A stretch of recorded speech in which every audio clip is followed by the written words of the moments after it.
Sa gitna ng nagaganap na meeting, Charlon Petron.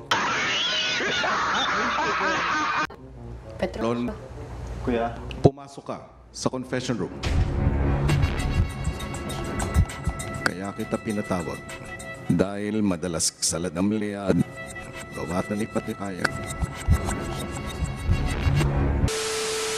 Kang makalimot sa patakaran ang aking bahay. Madalas kitang nakikita na nagsasalita bagamat may lapel. Oh my God!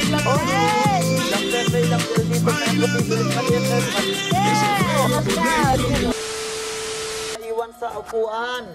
Charlon! Pagkakataon din kitang nakita na bumubulong ka kay Philip. Alam mo ba ang rules ng aking bahay? Opo kuya, sorry po.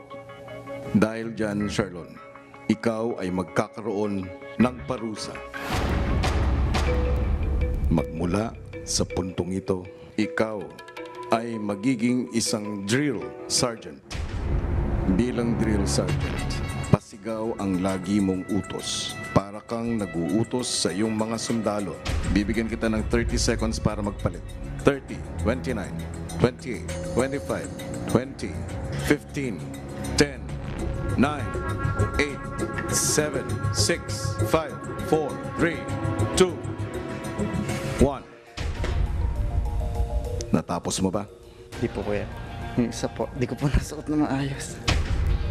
Give me 20 push-ups.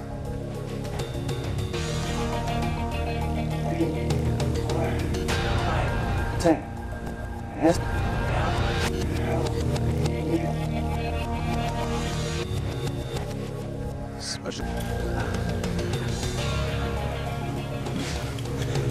Pinaupo na ba kita? Ganyan sumunod ang isang sundalo. Yes, kuya. Inaatasan kita na sa lahat ng oras maging mapagmatsyag Yes, kuya. sa lahat ng iyong housemates. Is that clear? Yes, kuya. I can't hear you. Yes, kuya.